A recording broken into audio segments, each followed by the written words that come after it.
আর এবার বেআইনি পার্কিং রুখতে কড়া রাজ্য সরকার। বেআইনি পার্কিং কোনোভাবেই বরদাস্ত করা হবে না, হুঁশিয়ারি দিয়েছেন পুরমন্ত্রী অগ্নিমিত্রা পাল। বেআইনি পার্কিং এর নামে টাকা তোলা চলবে না। এতদিন ধরে বেআইনি পার্কিং থেকে টাকা তুলতো তৃণমূল, ভুয়ো রসিদ দিয়ে বেআইনি পার্কিং এর নামে টাকা তোলা হতো। পার্কিং এর জন্য নির্দিষ্ট জায়গাতেই গাড়ি রাখতে হবে, পার্কিং এর জন্য নির্দিষ্ট রেট চার্ট থাকবে, জানালেন পুরমন্ত্রী অগ্নিমিত্রা পাল। আমরা আজকেই নোটিশ দিচ্ছি, রাস্তার দুপাশে পার্কিং অবৈধভাবে রাখা হয়। সারা পশ্চিমবঙ্গ জুড়ে যেদিকে পার্কিং সেখানেই গাড়ি থাকবে, যেদিকে পার্কিং করার কথা নয় সেদিকে কোনো গাড়ি থাকবে না। তাতে মানুষের সুবিধা হবে, মানুষের যাতায়াত করতে অনেক অসুবিধা হচ্ছে। এই 15টা বছর আমরা দেখেছি, সুতরাং এই ইনস্ট্রাকশন আমাদের দপ্তর থেকে দেওয়া হয়েছে। নেক্সট যেটা দেওয়া হয়েছে সেটা হচ্ছে বিভিন্ন জায়গায় ফেক পার্কিং স্লিপ নিয়ে তৃণমূলের ক্যাডার এবং অন্যান্য মানুষ তারা টাকা তুলেছে। সেই রাজস্ব দপ্তরে আসেনি, সরকারের কাছে আসেনি।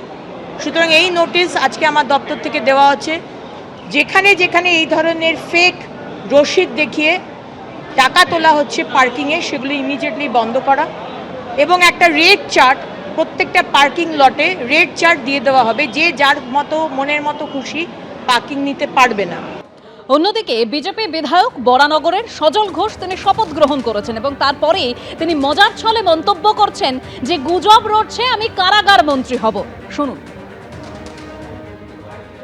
বেশ কয়েক বছর আগের কথা, সজল ঘোষ বিধানসভায় আসছেন একেবারে সদল বলে, পাঁচিল টপকে কোনো রকমভাবে সোজা ঢুকে পড়লেন বিধানসভার ভেতরে। আর তারপর কটা দিন যেন জেলে কাটিয়ে 3 দিন। হাসিম আব্দুল হালিম সাহেব তখন ছিলেন স্পিকার। 3 দিন জেল। পাঁচিল টপকে এই গেটটা দিয়ে ঢুকেছিলাম, ঢুকে এই ঘুরে এই গাড়ি বারান্দার নিচে 4টে গাড়ি দাঁড়িয়েছিল, 21টা ছেলে। গাড়িকে বলেছিলাম যে যদি 5 সেকেন্ডের মধ্যে বেরোতে না পারো তাহলে গাড়িতে গাছ গজাবে। ওরা বেরিয়েও গেছিল, আমরাও ঢুকে গেছিলাম। তার মানে বিধানসভার ভূগোলটা আপনার জানা? ভূগোল কেন, একদম হাউসের ভেতর অব্দি জানা। ওদিন হাউসের ভেতরে পৌঁছেছে। প্রথম বিধায়ক হয়েও অনেকে রাস্তা গুলিয়ে ফেলেন, অনেকে হাঁটতে গিয়ে হোঁচট খান।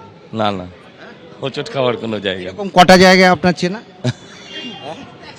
এবং আমার শেষ প্রশ্ন, সম্ভবত আপনি সবচেয়ে বেশি দিন জেল খেটেছেন ছাত্র জীবন থেকে আজ পর্যন্ত, মানে জেলটাও আপনার চেনা?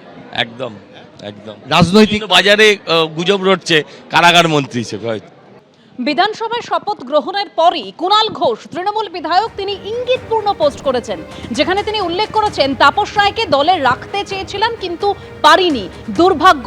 এবং সেই পোস্টে তিনি আরও উল্লেখ করেছেন পরে রাজনৈতিক বিরোধিতা থাকলেও ব্যক্তিগতভাবে তাপস রায়কে ভালো বলায় আমাকে দল সাসপেন্ড করে।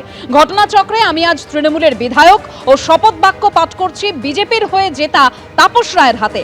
ভাগ্যচক্র সজল পুরপিতাও বটে। উত্তর ও মধ্য কলকাতায় তাপস রায় ও সজল ঘোষদের বাধ্য করা হয়েছিল দল ছাড়তে। এই পোস্টের মাধ্যমে তিনি ঠিক কি বোঝাতে চেয়েছেন, ইঙ্গিতপূর্ণ পোস্ট করেছেন, আরো বিস্তারিত এই নিয়ে আমরা জানবো। আমাদের প্রতিনিধি রাজর্ষী দত্তগুপ্ত রয়েছেন আমাদের সঙ্গে। রাজর্ষী, দেখো, রাজনৈতিকভাবে অত্যন্ত ইঙ্গিতপূর্ণ এই পোস্ট, কারণ কুণাল ঘোষ এবারে বিধায়ক হয়েছেন বেলেঘাটা থেকে জিতে। তৃণমূল কংগ্রেস রাজ্যে হেরে গিয়েছে। বিরোধী আসনে কুণাল ঘোষ বিরোধী বিধায়ক হিসাবে আজকে প্রোটেম স্পিকার তাপস রায়ের কাছ থেকে শপথ নিয়েছেন এবং তার পরেই সমাজ মাধ্যমে এই পোস্ট, যেখানে কিন্তু তিনি তার দলের একাংশের দিকেই আঙুল তুলেছেন, দলের একাংশকে দায়ী করেছেন। তাপস রায় এবং সজল ঘোষ যারা আজকে বিজেপির বিধায়কে জিতে এসে বিধানসভায় আসেন, তারা দুজনেই তৃণমূল কংগ্রেস ছেড়ে চলে গিয়েছিলেন এবং দলের একাংশ তাদেরকে ছেড়ে যেতে বাধ্য করেছিল। এটা স্পষ্টভাবে এই পোস্টে তিনি লিখেছেন এবং উত্তর ও মধ্য কলকাতায় এটাও তিনি অত্যন্ত ইঙ্গিতপূর্ণভাবে উল্লেখ করেছেন তার পোস্টে, যে একটা দলের মধ্যেই বিরোধ ছিল এবং দলের একাংশ এই দুজনকে বাধ্য করেছিল দল ছেড়ে চলে যেতে।